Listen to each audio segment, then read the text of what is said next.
What is up, One Piece fans? Today we're going to be talking about some people who took some L's, some serious L's. And we're not going to just be talking about those losses, but why those losses were so bad for these people. Some of these people got packed up. Some of these people got done dirty. You got knocked the fuck out, man! Give me my goddamn money.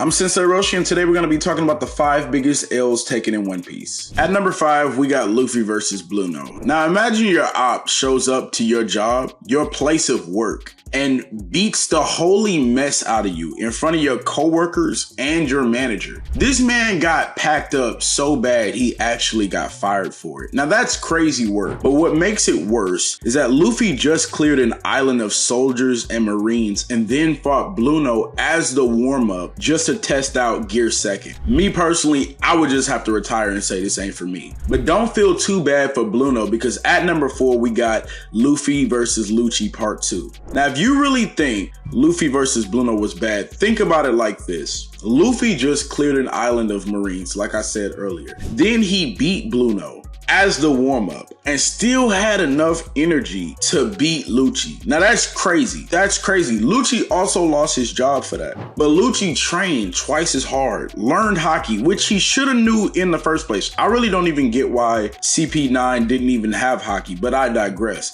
He trains twice as hard for 2 years, waiting for his get back, waiting to run the fade again, ready to run the ones, and he finally meets up with Luffy on Egghead, and Luffy says, okay, that's cool.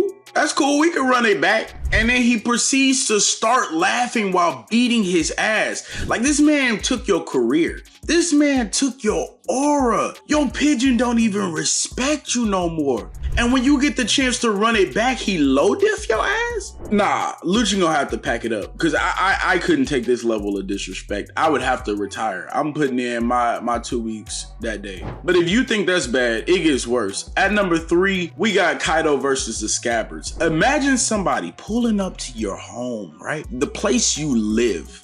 They kill your best friend. They take over your home, oppress the people there. Everybody's starving. They giving messed up fruit. Nobody's really happy living there. The quality of life is pretty trash. You wait 20 years meticulously planning your get back. 20 years. You finally come face to face with the man that ruined your life. And he's been drinking and partying all day. As a matter of fact, he's so unbothered by you. As a threat to him, he says, meet me outside. I'm not even playing. He says, meet me outside. You a gang of 9 people. Y'all go up to the roof. He doesn't even ask you for a 1v1. He just packs all of y'all shit up together. Waiting 20 years to jump a nigga and then getting packed up to the point where you were crying. Kinemon was crying by the time Luffy got there out of shame and disappointment in himself. 20 years! That's absolutely horrendous work. Real quick, if you guys enjoy this sort of content and you want to see more of it, leave a like and subscribe to the channel. It really helps me have the ability to make more content like this. At number 2, and y'all knew this was coming, Kid versus Shanks. This one hurt because not only did Kid lose his arm, he lost it to like the first commander, which is crazy. He didn't even lose it to Shanks. Not only was he talking mad shit that he was gonna be able to beat the red-haired pirates, but he got one-shotted. And that's the worst part. Shanks made a Haki Susanoo, went across the water and clapped this nigga cheeks. Pause. But that's what happened. That was rape. I don't know what to tell you. Kid has taken a lot of L's in this series, but this one was by far the worst, and it actually hurt to watch. Honorable mentions: Kizaru versus the Straw Hats at Sabaody. This L was bad, but they did get help in the end, so I really can't put it on the list. Aokiji versus the Straw Hats. This was also bad,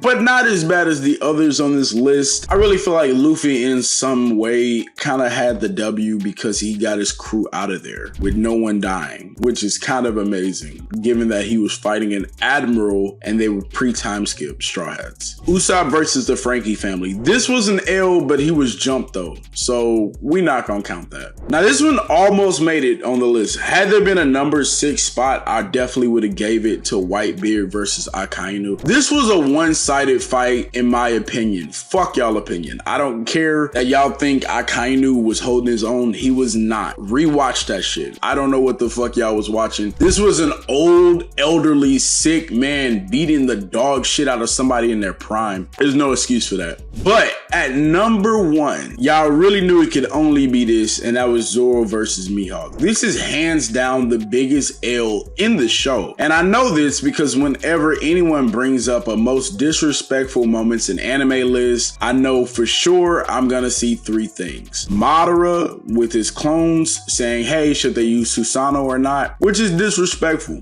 Goku showing up and standing on Nappa's head. Disrespectful. But Mihawk pulling out this baby knife and then bodying Zoro with it is a new level, because keep in mind, up until this point, Zoro was the best swordsman in the show. That was the best swordsman we ever seen in the East Blue Saga. He was hyping up being the world's greatest swordsman of all time, and we believed in him because we ain't never seen this man lose. Like, if Zoro was having a hard time, it was because he didn't have his swords, or he had some bullshit ass swords, or he was injured. But he never really, like, if he had his swords and he had his health, he wasn't losing. This was the hardest reality check in the show. This loss completely and forever changed this man. It really showed him where he was at in the hierarchy of swordsmen in this world. You would not use a cannon to kill a rabbit. That's crazy. That line is a bar. The line he used to justify using that baby blade is one of the most quoted lines in the series. The only time this nigga ever cried in this series was when he took this L, is when he got this reality check. Yeah, it's clear to see why this is the biggest L taken in the show. It changed the character. It changed our perception of the character. It changed the character's perception of himself. It really was the hook for me to say Zoro was my favorite character. I thought he was going to be this stoic, macho man guy, but there really is something he cares about bigger than himself, bigger than his health. To see it crushed in this manner so disrespectfully, it's got to be the biggest L in the series. Comment below if I missed any L's in the series that were bigger than any of the ones that I had on my list. If you are, again, new to the channel, I read all the comments and I will be choosing out of the top 20 comments if this video hits over 10,000 views. It might be your comment I read from. Anyway, I'm Sensei Roshi and I am gone.